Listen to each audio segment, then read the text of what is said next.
नमस्कार, आप city reporter देख रहे हैं। मैं आपके साथ ताबिश कमाल हूं। मेरे साथ मेरे सहयोगी साजिद हैं। दिल्ली में प्रधानमंत्री नरेंद्र मोदी के 11 साल कार्यकाल को लेकर आज बीजेपी ने प्रदर्शनी लगाई। इस प्रदर्शनी में दिल्ली सरकार में मंत्री प्रवेश वर्मा पहुंचे। प्रवेश वर्मा ने इस प्रदर्शनी का उद्घाटन किया। आपको बता दें, नई दिल्ली जिला बीजेपी कार्यालय में ये प्रदर्शनी लगाई गई, जहां पर पार्टी के तमाम विधायक और पार्टी के वरिष्ठ नेता नई दिल्ली के मौजूद रहे।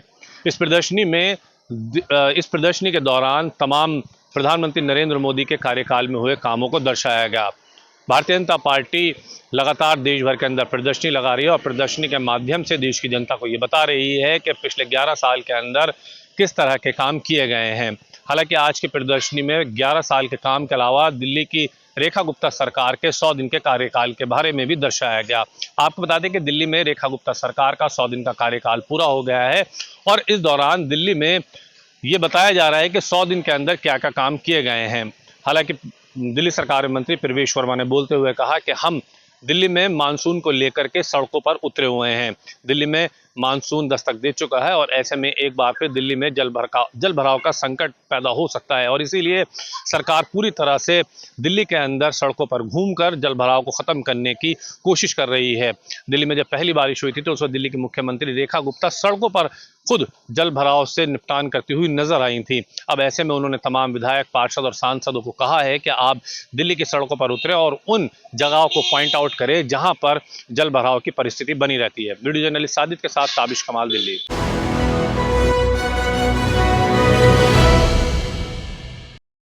नमस्कार, आप देख रहे हैं हमारा खास कार्यक्रम सिटी रिपोर्टर। मैं हूं धनराज गर्ग, राजधानी देहरादून से, और बात करेंगे उत्तराखंड के उत्तरकाशी की, जहां पर एक बड़ा हादसा सामने पेश आया है। जहां पर देर रात एक दीवार ढहने से 4 लोगों की मौत हो गई है, जिसमें 2 बच्चे भी शामिल थे। और देखिएगा कि जब भी मानसून का सीजन आता है तो इस तरह के हादसे उत्तराखंड के अंदर देखने को मिलते हैं और इस तरह का हादसा कहीं ना कहीं लोगों के दिल के अंदर एक डर जरूर बिठाता हुआ नजर आता है। क्योंकि अभी देखिएगा कि उत्तरकाशी के अंदर जिस तरीके से हादसा हुआ है उससे कहीं ना कहीं लोगों के दिल के अंदर डर जरूर बैठा है। और क्योंकि लगातार उत्तराखंड के अंदर बारिश का मौसम बना हुआ है और मौसम विभाग की तरफ से भी अभी भी कई दिनों के लिए चेतावनी जारी की गई है और साफ तौर पर कहा गया है कि उत्तराखंड के तमाम क्षेत्रों में तेज बारिश देखने को मिल सकती है। और इस बारिश से बचने के लिए और इस तरह के हादसे पेश ना हो, उसके लिए मुख्यमंत्री पुष्कर धामी लगातार प्रयास भी करते हुए नजर आ रहे हैं। क्योंकि कई बार मुख्यमंत्री पुष्कर धामी आपदा प्रबंधन की बैठक ले चुके हैं और कई बार निर्देश भी दे चुके हैं कि इस तरह के यदि हादसे होते हैं तो वहां पर तुरंत रेस्क्यू अभियान चलाया जाए। हालांकि जो रेस्क्यू टीम है वो समय पर वहां पर पहुंच गई थी, लेकिन जो लोग वहाँ पर दबे हैं उनकी जान नहीं बचा पाई। तो ये कहीं ना कहीं एक अपने आप में बड़ी बात है कि उन लोगों की जान नहीं बच पाई है। और इस तरह के हादसों के लिए कहीं ना कहीं मुख्यमंत्री पुष्कर धामी लगातार निर्देशित भी अधिकारियों को करते हैं कि रेस्क्यू अभियान लगातार इस जगह पर तुरंत पहुँचना चाहिए और ऐसी जगहों को चिन्हित किया जाए जहाँ पर जो भूस्खलन के मामले हैं वो निकल कर सामने आते हैं या फिर इस तरह के हादसे होते हैं उस जगह पर पहले से ही टीम को तैनात किया जाए। अब देखने वाली बात यह होगी कि आने वाले समय में जिस तरीके से मानसून चल रहा है तो लगातार बारिश भी हो रही है, उससे किस तरह के हादसे उत्तराखंड के अंदर देखे जाते हैं। हालांकि कहा जाता है कि प्राकृतिक आपदाएं होती हैं, इनको रोका नहीं जा सकता लेकिन इनको कम जरूर किया जा सकता है और इसको कम करने के लिए मुख्यमंत्री पुष्कर धामी की तरफ से लगातार निर्देशित भी अधिकारियों को किया जा रहा है। कैमरा सहयोगी वीरेंद्र थपलियाल के साथ धनराज गर्ग, JK 24/7 न्यूज़, देहरादून।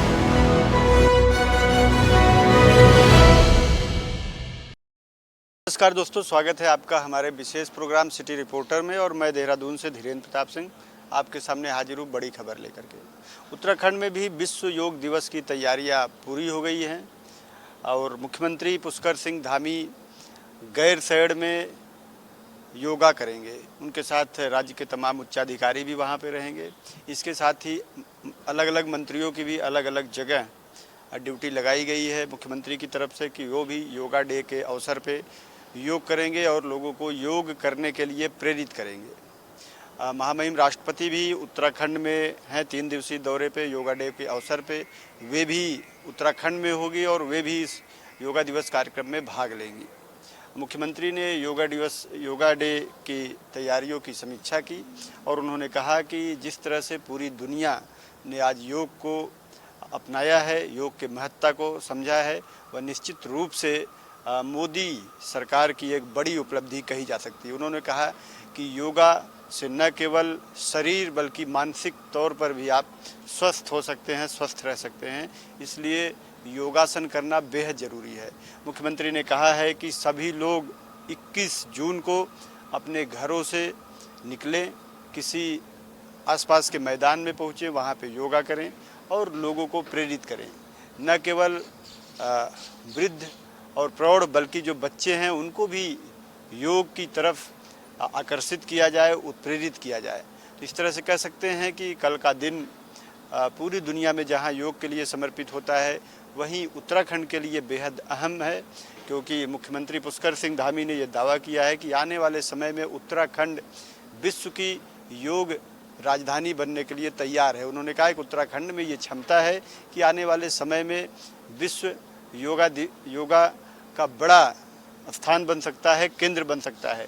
और आज भी पूरी दुनिया में ऋषिकेश को योग की राजधानी के तौर पे पहचाना जाता है। उन्होंने कहा कि उत्तराखंड सरकार योग को लेकर के दीर्घकालिक योजना पे काम कर रही है और बहुत जल्दी इसके परिणाम भी धरातल पर दिखाई देने लगेंगे। कैमरा सहयोगी वीरेंद्र थपलियाल के साथ JK 24/7 के लिए देहरादून से धीरेन्द्र प्रताप सिंह।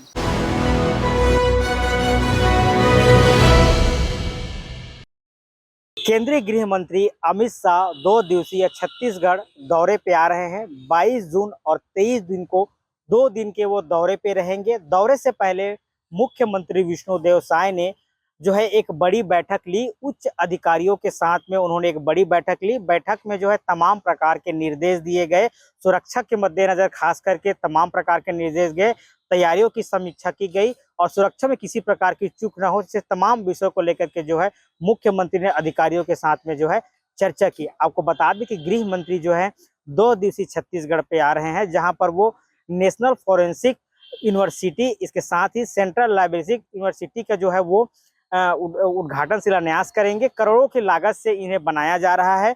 आपको बता दें कि इसके बाद जो है गृह मंत्री अमित शाह नक्सल गतिविधियों को लेकर के चलाया जा रहा है अभियान, और इसको लेकर के एक उच्च अधिकारियों के साथ एक बड़ी बैठक लेंगे। बैठक में तमाम जो सुरक्षा के मद्देनजर जो अधिकारी हैं इस बैठक में मौजूद रहेंगे। मुख्यमंत्री विष्णुदेव साय सहित तमाम जो अधिकारी इस बैठक में मौजूद रहेंगे। वहीं इसके बाद ही गृह मंत्री अमित शाह जो है नारायणपुर के दौरे पे जाएंगे, जहां पर जो है वहां पर कैंपस पर जो है सुरक्षा बल के अधिकारियों से जो मुलाकात करेंगे। इसके साथ ही ASP आकाश राव के कुछ दिन पहले ही जो है एडी ब्लास्ट की चपेट में आने से उनका जो शहीद हो गए थे, उनके परिजनों से भी मुलाकात करेंगे।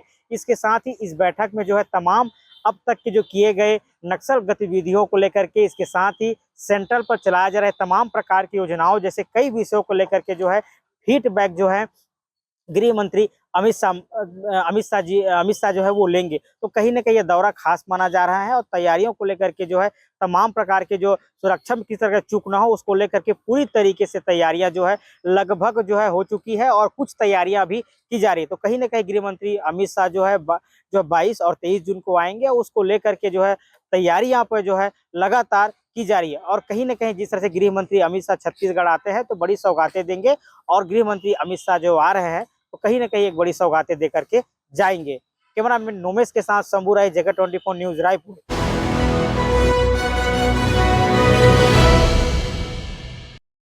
आप देख रहे हैं सिटी रिपोर्टर, मैं हूं मनीष कुमार। इस वक्त जो है बिहार की राजनीतिक में जो है काफी चहल पहल शुरू हो गया है।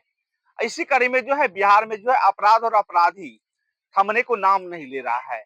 आपको मैं बता दूं कि बिहार के लखीसराय में जो है एक मुखिया और एक वार्ड पार्षद को जो है अपराधियों ने गोली मारकर निर्मम हत्या कर दिए। मुखिया चंदन सिंह और वार्ड पार्षद भोज खाकर अपने घर वापस लौट रहे थे। इसी कड़ी में जो है घात लगाए अपराधियों ने उन पर जो है ताबड़तोड़ गोलियां चला दी, जिससे उसको घटनास्थल पर ही जो है मौत हो गई। कहीं ना कहीं जो है बिहार में जो है अपराधी बेलगाम हो गए हैं। प्रशासन के नाक के नीचे सारे काम कर रहे हैं। दहशत का कोई चीज नहीं है, अपराधी मानने को तैयार नहीं है। इसी कड़ी में मैं बिहार की राजनीतिक परिवेश पर मैं चर्चा करूं कि बिहार में जो देश का जो प्रधानमंत्री है वो जो है बिहार दौरे पर लगे हुए हैं। 20 तारीख को वो सिवान आ रहे हैं। इसी पर प्रशांत किशोर ने कटाक्ष किया है कि देश का जो प्रधानमंत्री आ रहे हैं सिवान, केवल जो वो 4-5 किलो अनाज के बारे में ही चर्चा करेंगे और जो ऑपरेशन सिंदूर हुआ है उस पर चर्चा करेंगे। उनके सिवा और कुछ बचा नहीं है, क्योंकि देश के प्रधानमंत्री केवल जो है जुमलेबाजी करते हैं, बिहार के लिए कुछ नहीं देते हैं। जब जब बिहार में चुनाव आता है तब तब जो है लगातार जो है देश के प्रधानमंत्री बिहार दौरे पर हैं। आपको मैं बता दूं कि प्रशांत किशोर ने यह भी कहा है कि जब गुजरात जाते हैं तो देश के प्रधानमंत्री वहां पर जो है बड़े उद्योग को जो है उद्घाटन करते हैं, बड़े फैक्ट्री का उद्घाटन करते हैं। और बिहार जब आते हैं तो चुनावी जनसभा में बड़े बड़े जो है जुमला फेंकते हैं, जिससे जो है बिहार के लोग प्रभावित हो जाते हैं और उनको वोट देते थे। लेकिन इस बार जो है बिहार के लोग समझ चुके हैं कि प्रशांत किशोर एक तीसरा विकल्प है। पलायन पर हम बात करते हैं, रोजगार पर हम बात करते हैं, शिक्षा पर हम बात करते हैं, जो हम बात करते हैं उस पर जो है लोगों को एक भरोसा है, एक उम्मीद है। इसलिए जो इस बार जो है बिहार के लोग, बिहार के नौजवान ठकैती का शिकार नहीं होंगे और मोदी जी पर भरोसा नहीं करेंगे, उनको उखाड़ कर फेंकने का काम करेंगे। आप देख रहे थे सिटी रिपोर्टर, मैं अपने सहयोगी कैमरामैन के साथ समस्तीपुर बिहार से।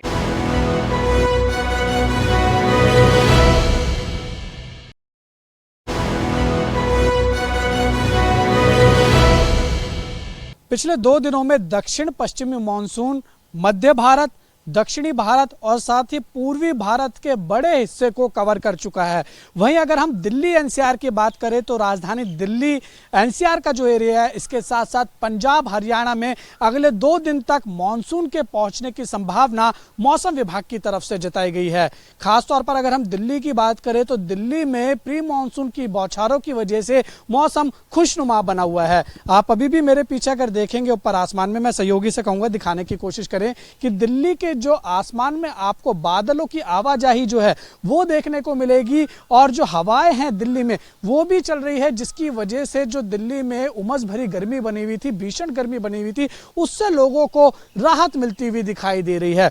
यहां पर आपको ये जानकारी दे दें कि मौसम विभाग के पूर्व अनुमान के अनुसार आज दिल्ली में देर शाम तक पूरे दिल्ली के आसमान में जो है वो बादल पूरी तरीके से छा जाएंगे, काले घने बादल आएंगे और जिसकी वजह से येलो अलर्ट मौसम विभाग की तरफ से जारी किया गया है। इसके साथ ही मौसम विभाग ने यह कहा है कि आज देर शाम तक जो हवाओं की गति है वो 40 किलोमीटर प्रति घंटे से लेकर 60 किलोमीटर प्रति घंटे के हिसाब तक दिल्ली में पहुंच सकती है और यही कारण है कि दिल्ली में अब लोगों को गर्मी से राहत मिलती हुई दिखाई दे रही है। वहीं अगर हम मानसून की जानकारी दे रहे तो आपको ये बता दें कि जो मौसम विभाग ने पूर्वानुमान जताया है उसके अनुसार तकरीबन 24 से लेकर 25 जून तक जो है वो दिल्ली एनसीआर के इलाके में मानसून दस्तक दे सकता है। मानसून की हम आपको जानकारी दे देते हैं तो इसके साथ एक बात आपको और बता दें कि जो मौसम विभाग है उसने ये डाटा साझा किया है कि जो इस बार का मानसून है वो अपनी तय समय सीमा से केरल में भी पहले दस्तक दे चुका था और साल 2009 के बाद ऐसा हुआ है कि जब मानसून है वो 24 मई से पहले केरल पहुंचा था और उसके बाद मानसून की जो गति थी वो काफ़ी ज़्यादा सामान्य रही, वो उसे फेवर करा मौसम ने। इसी के चलते जो है मानसून बहुत तेज़ी से उत्तर भारत की तरफ आगे बढ़ा और यही कारण है कि जो मानसून 1 जुलाई को दिल्ली में दस्तक देता था वो अब 24 या 25 जून को दिल्ली में दस्तक दे सकता है। आपको बता दें कि दिल्ली में बीते कई दिनों से भीषण गर्मी का दौर देखने को मिल रहा था। जो तापमान है दिल्ली का अधिकतम तापमान वो 40 डिग्री सेल्सियस के आसपास पहुंचा हुआ था, लेकिन प्री मानसून की बौछारों ने ये जो तापमान है इसको कम किया। कल भी जो दिल्ली का अधिकतम तापमान है वो 34 से लेकर 35 डिग्री सेल्सियस तक दर्ज किया गया है और ऐसा ही मौसम अगले 25 तारीख तक बने रहने की संभावना मौसम विभाग की तरफ से जताई गई है। वहीं पहाड़ी क्षेत्रों पर भी भारी बारिश की संभावना मौसम विभाग की तरफ से जताई गई है। वीडियो जर्नलिस्ट बलदेव के साथ उज्जवल कुमार, JK 24/7 न्यूज, दिल्ली।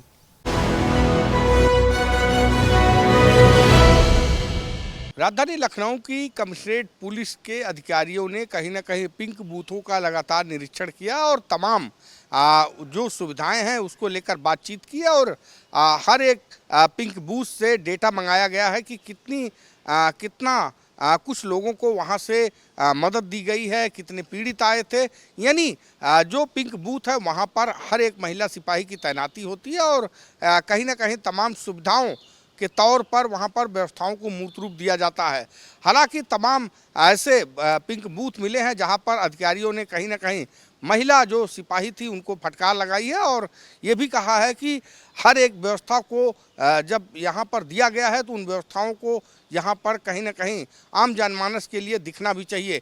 लगातार कहीं ना कहीं कमिश्नरेट की जो लखनऊ पुलिस है, जो पिंक बूथ है जहाँ पर महिलाओं की सुरक्षा और सुविधाओं के लिए तैनाती की गई है महिला आरक्षियों की, तो ऐसे में कहीं ना कहीं औचक निरीक्षण से तमाम जो महिला पिंक बूथ है वहाँ पर पूरी व्यवस्थाओं को मूर्त रूप कहीं ना कहीं अधिकारियों ने देखा कि जो निर्देश हैं, जो आदेश हैं, उनका पूरी तरह से अक्षर सा पालन किया जा रहा है। लेकिन वहीं पर तमाम ऐसे पिंक बूथ मिले हैं जहां पर अधिकारियों ने कड़ी नाराजगी जताई है।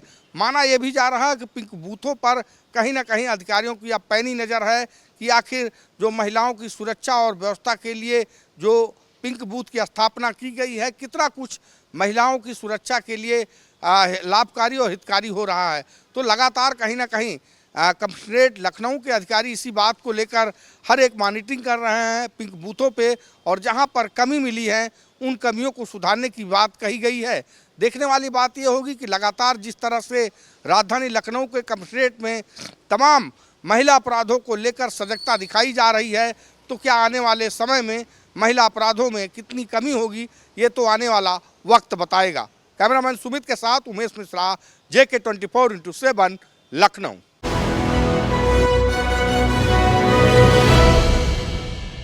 पीलीभीत के बीसलपुर कोतवाली के गांव रमपुरा नौगमा में सामने आई एक घटना ने सभी को हिला कर रख दिया है। गांव में प्रधानी के चुनाव के बाद से सुलग रही रंजिश के आग में सुरेश चंद की जान चली गई है। बताया जा रहा है वोट न देने और दूसरे पक्ष का सहयोग करने पर आरोपी सुरेश चंद और उसके परिवार से खपा थे। इसी रंजिश में बृहस्पतिवार को खेत से लौटते समय आरोपियों ने लाठी डंडे, धारदार हथियार और राइफल की बट से सुरेश चंद और उनके बेटों पर हमला कर दिया था और उन्हें बुरी तरह घायल कर दिया था। पीड़ित परिजनों ने बताया कि गांव के अजय पाल का पक्ष प्रधानी का चुनाव लड़ता है। एक बार उनके पिता सुरेश चंद ने भी चुनाव लड़ा था। इसके बाद वह दूसरे पक्ष का चुनाव में सहयोग करते रहे। इस बात को लेकर अजय पाल का पक्ष सुरेश चंद से रंजिश मानने लगा था। बताया जा रहा है आरोपी पक्ष दबंग किस्म के हैं। पूर्व में भी परिवार को धमकी भी दे चुके हैं। परिजनों की माने तो दोपहर के समय सुरेश अपने बेटे जितेंद्र और पत्नी इंद्रवती के साथ खेत पर लगी सब्जियों को तोड़कर घर लौट रहा था।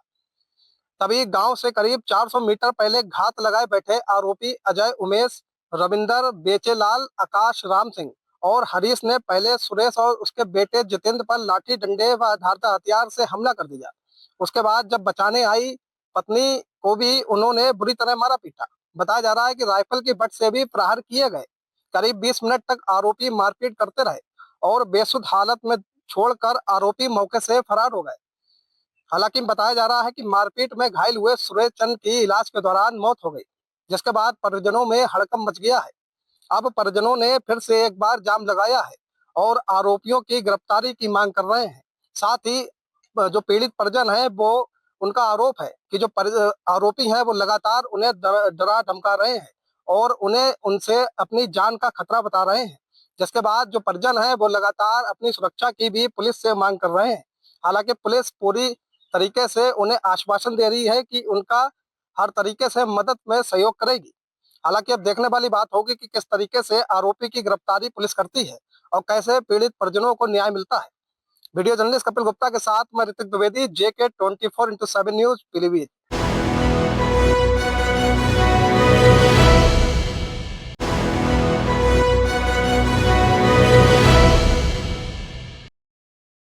अंतर्राष्ट्रीय योग महोत्सव की तैयारियां शुरू हो चुकी हैं। देश के प्रधानमंत्री जिस तरीके से योग दिवस पर विशेषकर योग की क्रियाओं और योग को किस तरीके से आध्यात्म से जोड़ा जा सकता है, इस तमाम चीज़ों को लेकर के पहले भी संदेश या भाषण देते रहे हैं। उसके बाद से पूरी दुनिया को किस तरीके से योग से जोड़ कर रखा जाए, इसको लेकर के हर बार अलग अलग थीम्स के साथ उत्तर प्रदेश के मुख्यमंत्री भी और देश के प्रधानमंत्री और देश के तमाम राज्यों में योग को विशेष तौर पर मनाया जाता है। इस बार की थीम पृथ्वी बचाओ की थीम के साथ योग मनाया जाएगा। पूरे देश में, पूरी दुनिया भर में इस योग को किया जाता है और योग को किस तरीके से अध्यात्म से जोड़ा गया है, ये देश के प्रधानमंत्री नरेंद्र मोदी ने कई बार अपने भाषणों में बताया भी है।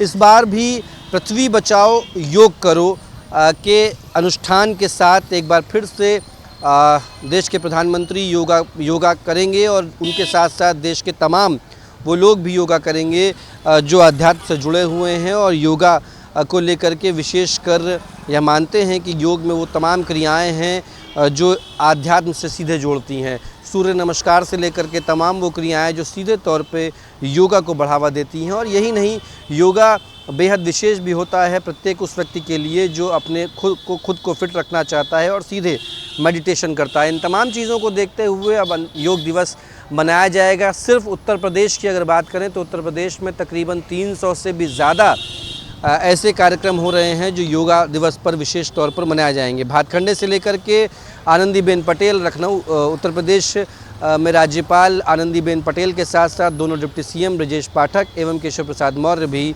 योग दिवस पर कार्यक्रम करेंगे। वीडियो जर्नलिस्ट किशन के साथ गौरव पांडे, JK 24/7 न्यूज़, लखनऊ।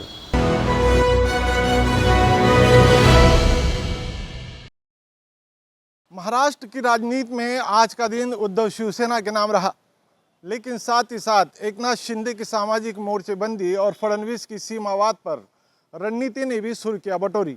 शरद पवार का जोड़ तोड़ संकेत भी चर्चा में रहा। क्या आने वाले BMC चुनाव से पहले विपक्षी खेमे में नया गठजोड़ बनता दिखाई दे रहा है? क्या ठाकरे की जुबान की तलवार फिर से भाजपा को चोट कर रही है? नमस्कार, मैं हकीम देशमुख महाराष्ट्र से हाजिर हूँ JK 24/7 न्यूज़ के खास कार्यक्रम सिटी रिपोर्टर में। उद्धव ने शिवसेना के 59वें स्थापना दिवस पर न सिर्फ भाजपा और शिंदे पर हमला बोला, बल्कि राज ठाकरे के साथ संभावित गठजोड़ का इशारा भी दे दिया और कहा, मुंबई को हमसे छीना गया था, अब हम वापस लेने आए हैं। वही एकनाथ शिंदे ने दहेज मुक्त महाराष्ट्र की मुहिम शुरू करके उन्होंने एक बड़ा संदेश देने की कोशिश की कि सत्ता में रहने के साथ संवेदनशीलता भी जरूरी है। अब सवाल ये है, क्या ये मुहिम उस सियासी दबाव का जवाब है जो महाविकास आघाड़ी और उद्धव ठाकरे के आरोपों से बनता जा रहा है? सीएम फडणवीस ने महाराष्ट्र कर्नाटक सीमा विवाद पर फिर से समिति गठित कर दी है। ये वही मुद्दा है जो वर्षों से सुलग रहा है और हर चुनाव से पहले इसकी चिंगारी तेज कर दी जाती है। बीजेपी को लग रहा है सीमावाद एक बार फिर भाजपा के लिए मराठी अस्मिता की लहर बनाएगा। एनसीपी प्रमुख शरद पवार ने भी आज MV की तीनों पार्टियों को एकजुट होकर आने वाले महापालिका चुनाव की तैयारी का संकेत दे दिया है। इसका मतलब ये है कि ठाकरे, पवार और कांग्रेस एक बार फिर मैदान में साथ उतर सकते हैं। ठाकरे के साथ ठाकरे गुट की बढ़ती निकटता एक नया समीकरण बनाने की तैयारी है। तो एक तरफ उद्धव की जुबान की तलवार, दूसरी ओर शिंदे की सामाजिक चाल और फडणवीस का सीमावाद दाव, इन सब के बीच महाराष्ट्र की राजनीति एक नए मोड़ की ओर बढ़ती दिख रही है। क्या BMC चुनाव से पहले भाजपा को कड़ा मुकाबला मिलेगा?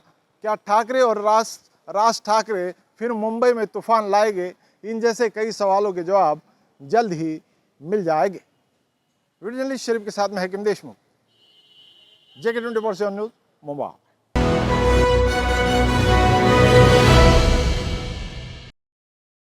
नमस्कार, आप देख रहे हैं JK 24/7 न्यूज़। खबर कर्नाटक की राजधानी बेंगलोर से। वीडियो जर्नलिस्ट हारून रशीद के साथ मैं मोहम्मद नबी। आज एक ऐसा इशू है जो माइनॉरिटीज़ के लिए है। BZ ज़मीर अहमद खान ने माइनॉरिटीज़ को एक बहुत बड़ा तोहफा दिया है, जिसमें जो हाउसिंग स्कीम में माइनॉरिटीज़ के लिए खासकर 15%, कल कैबिनेट मीटिंग में 15% रिजर्वेशन यहाँ पर किया गया। अब हुकूमत कर्नाटका सिद्धरामैया सरकार ने यह फैसला लिया है कि माइनॉरिटीज़ के जो लोग हैं, ये लोग बेघर लोग हैं, झोपड़ी मुक्त करने का इनका इरादा है माइनॉरिटीज़ की फैमिली के लिए। और कल कैबिनेट में यहाँ पर सिद्धरामैया सरकार ने एक बड़ा माइनॉरिटीज़ के लिए तोहफा दिया है, जो 15% रिजर्वेशन हाउसिंग स्कीम में दिया गया है।